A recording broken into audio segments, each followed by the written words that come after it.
Salut à tous, aujourd'hui nouvel épisode de l'After Zappima, ça sera l'épisode numéro 37. On va débuter avec les statistiques de Paulo Dybala avec la Juventus pour ce début d'année en Serie A. 4 matchs pour la Juve, 4 victoires et déjà 8 buts pour Paulo Dybala, c'est assez énorme, 8 buts en 4 matchs. Déjà un triplé il y a quelques semaines contre le Genoa. Il a remis ça hier face à Sassuolo, victoire de la Juve 3-1. Encore un triplé donc pour Paulo Dybala. Énorme début de saison pour la Juve. Le seul petit problème, c'était cette semaine en Ligue des Champions, cette défaite face au Barça 3-0. J'espère pour eux qu'ils vont pouvoir se reprendre en Ligue des Champions, parce que pour le moment c'est assez compliqué. Ils sont deuxième, non, on va dire qu'ils vont terminer deuxième derrière le Barça. Mais quand tu termines deuxième, tu vas possiblement rencontrer une très grosse équipe qui a terminé première de son groupe, donc ça va être assez compliqué pour la Juventus. Mais pour le moment, Paulo Dybala, il est en énorme progression, je trouve, match après match avec la Juventus. Il commence à marquer des triplés un petit peu à l'instar de Lionel Messi, donc j'espère pour lui qu'il va faire une grosse saison. En tout cas, c'est bien parti et encore une fois, il sera certainement prétendant pour le Ballon d'Or. Ensuite, on voit l'officialisation du Barça. La blessure d'Ousmane Dembélé, c'était samedi face à Retafe, victoire du Barça 2-1. Ousmane, il est sorti à la 20e minute. Sa blessure, c'est ça. C'est une rupture du tendon du biceps fémoral de la cuisse. Normalement, il sera out, absent des terrains pour 3 ou 4 mois avec le Barça. Dommage pour le Barça qui commençait à le découvrir depuis quelques semaines. Bon, c'est dommage pour le Barça, c'est dommage pour l'équipe de France. Il ne sera pas là, bien sûr, pour le rassemblement début octobre et les 2 matchs importants pour l'équipe de France. En plus, il avait fait une bonne entrée en matière face à Retafe. Il a réussi un dribble, si vous avez l'occasion d'aller voir en vidéo. Un dribble magnifique, un petit pont suivi d'un grand pont face à un défenseur de Retafe. Donc c'était assez intéressant. Et voilà, il sera absent 3 ou 4 mois possiblement. Il reviendra peut-être en décembre ou au début janvier. Donc on espère pour lui que son retour se fera rapidement. Et si la France va à la Coupe du Monde, il sera là. On l'espère tous. On continue avec une anecdote plutôt sur cette blessure d'Ousmane Dembélé. C'était sa première titularisation avec le Barça. Il s'est blessé à la 24e minute face à Retafe. Et il y a quelques années, lorsque Neymar est arrivé, il lui est arrivé exactement la même chose. 24e minute face à Retafe. Lui aussi, il s'était blessé. Donc on voit un petit peu pour le Barça que Retafe, c'est tout simple. C'est une bête noire pour le Barça. Il se passe des choses un petit peu étranges lorsqu'il joue contre Retafe, les Catalans. On continue avec le résultat du Paris Saint-Germain hier face à l'Olympique Lyonnais. 2-0 pour le PSG, 2 buts contre son camp marqués par les défenseurs de l'Olympique Lyonnais. Gros match, moi j'ai trouvé un vraiment gros match de l'Olympique Lyonnais qui a bousculé le Paris Saint-Germain. Les Lyonnais, ils savaient élever leur niveau de jeu, j'ai l'impression, quand le match le demande. En fait, ils avaient joué contre Bordeaux il y a quelques semaines, c'était un super match. Hier, c'était un très bon match aussi. Mais alors quand les équipes sont un petit peu d'un niveau un peu plus faible, j'ai l'impression que c'est un peu plus compliqué pour eux. Mais lorsqu'ils ont envie, ils sont capables de faire de très bonnes choses. Hier, l'OL aurait pu gagner, je pense, hein. S'il y a un petit penalty qui était sifflé pour eux, bon, on va pas se le cacher, normalement ils ont des penaltys un peu litigieux, mais hier il y avait vraiment penalty, je pense, pour eux. Et il y a une frappe d'Ndombele, le jeune Ndombele, qui a été énorme aussi, lui, sur la barre. Il y avait 0-0 à ce moment-là, donc le PSG a été vraiment bousculé. Il faudra sortir une autre prestation contre le Bayern dans quelques semaines, parce que s'ils se font bouger comme l'Olympique Lyonnais hier, ça va être un peu compliqué pour eux. On continue avec une déclaration d'Unai Emery, le coach parisien. Il nous dit: les pénaltys sont à frapper par quelques joueurs. L'un est Cavani, l'autre est Neymar. Je veux que les deux alternent. Hier, il y a eu un petit conflit entre les deux joueurs. Il y a eu un penalty. Cavani a pris le ballon. Neymar, il est venu le voir. Il a dit: moi aussi, je veux le tirer, ce penalty. Mais Cavani, il a dit: non, c'est moi le tireur numéro 1 du Paris Saint-Germain. Je tire ce penalty. Cavani l'a tiré. Ça a terminé sur la barre. Il n'y a pas eu but. Donc peut-être que Neymar aurait dû le tirer. Mais aussi, il faut que Neymar il s'adapte à ça. Il vient d'arriver. Il y a un tireur qui est là déjà depuis quelques années au Paris Saint-Germain, c'est Cavani. Il doit prendre ça en compte, Neymar, tout simple. On continue donc avec un nouveau fait de jeu hier qui s'est passé lors de ce match. À la 57e minute, il y a eu un coup franc pour le Paris Saint-Germain. Edinson Cavani a voulu tirer ce coup franc, mais il y a eu un mauvais geste. Moi, je trouve que c'est vraiment un mauvais geste de la part de Dani Alves. Il a pris le ballon, Dani Alves, il l'a serré contre lui, le ballon. Et en fait, il a offert le ballon tout simplement à Neymar pour que Neymar puisse tirer ce coup franc et pour priver, je pense, Cavani de tirer un coup franc.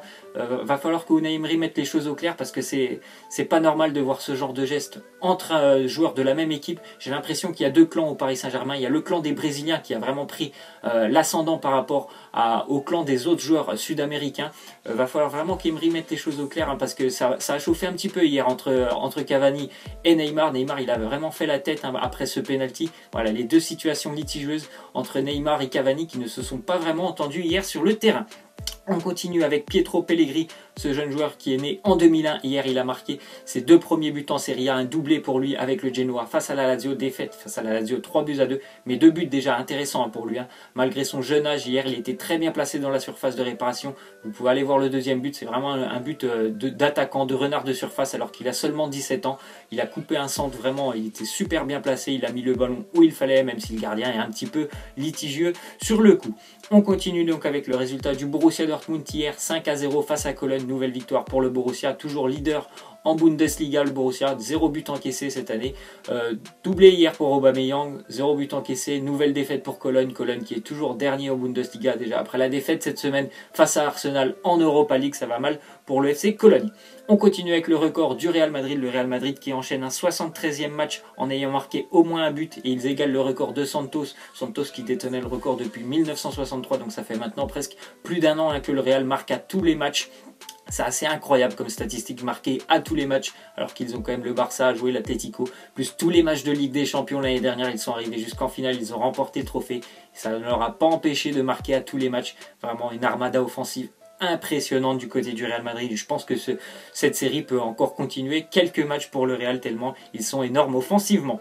Ensuite, on voit les statistiques de Radamel Falcao. Cette année, en Ligue 1, c'est 9 buts sur 10 tirs cadrés en Ligue 1. Encore auteur d'un doublé, il me semble, samedi pour Monaco face à Strasbourg. Victoire monégasque 3-0. Encore un doublé pour lui. Il est toujours bien placé, Radamel Falcao. Il a toujours le geste juste. Je me rappelle lorsque je suis allé le voir cette année à Dijon. Il a marqué un triplé, il me semble, c'était à Dijon. Il était super bien placé, il avait le geste juste, les buts parfaits, enroulés, des petits lobes.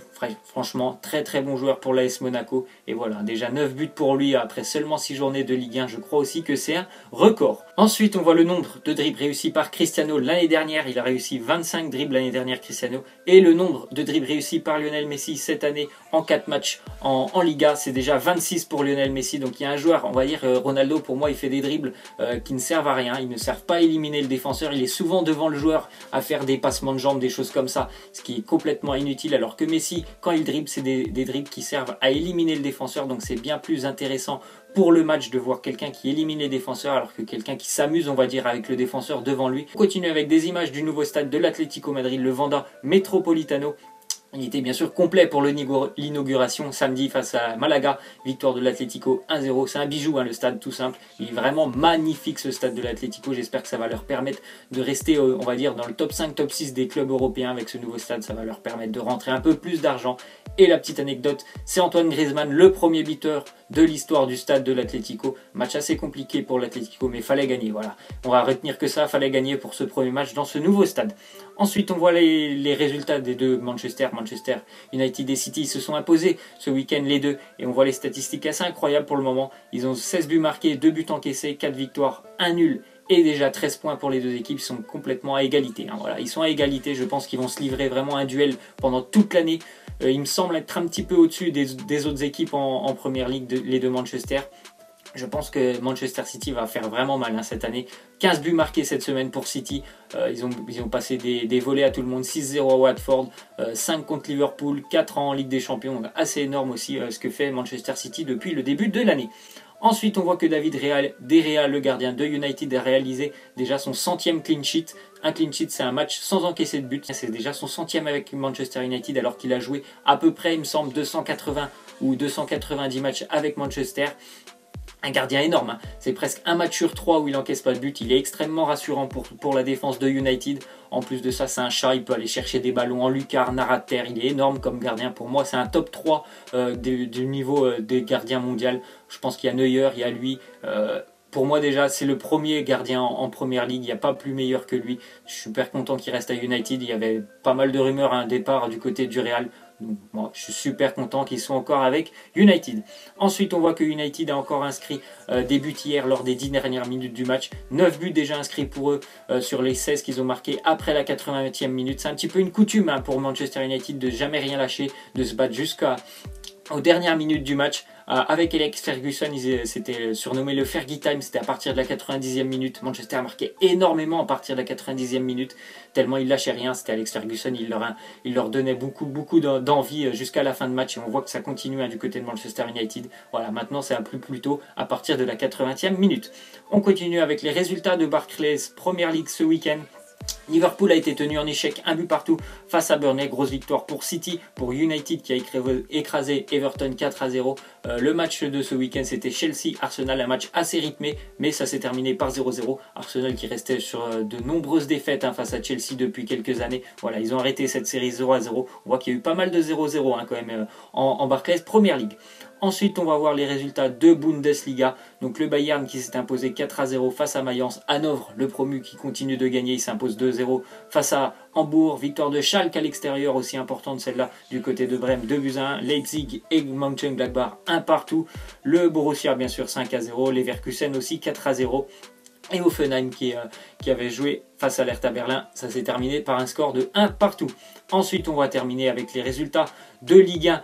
Donc Toulouse qui a perdu le derby face à Bordeaux, c'était vendredi 1-0 pour Bordeaux. Bordeaux qui est toujours invaincu pour ce début de saison. Monaco qui bat Strasbourg. Victoire aussi de Saint-Etienne à l'extérieur. Saint-Etienne, je crois qu'ils sont pas très loin du podium, il me semble. Nouvelle victoire pour le Nantes de Claudio Ranieri face à Caen, 1-0. Victoire aussi de l'OM hier qui s'est un petit peu repris après les déconvenues des semaines précédentes face à Amiens, 2-0. Et victoire, la grosse victoire importante du Paris Saint-Germain face à Lyon, 2-0. On va terminer donc avec la petite question que je vais vous poser concernant la Première Ligue. Pour vous, quelle est l'affiche la plus intéressante de cette saison de Première Ligue? Donc voilà, il y a City United, Chelsea City, Arsenal Chelsea, Liverpool United ou United Chelsea. Donc pour moi, je suis vraiment impatient de voir United City de cette année. J'ai l'impression que United et City sont un petit peu au-dessus des autres équipes. En plus, après, je mettrais plutôt Chelsea et Liverpool et Arsenal. Pour moi, bon, ils font pas partie cette année. Ça va être encore beaucoup trop compliqué pour Arsenal pour être prétendant au titre. Moi, je suis vraiment impatient de voir ce City United. Voilà, c'est la fin de cet After Zap Image. J'espère que ça vous aura plu. N'hésitez pas à me lâcher des likes, à vous abonner. Moi, je vous laisse et je vous dis à la prochaine. Ciao!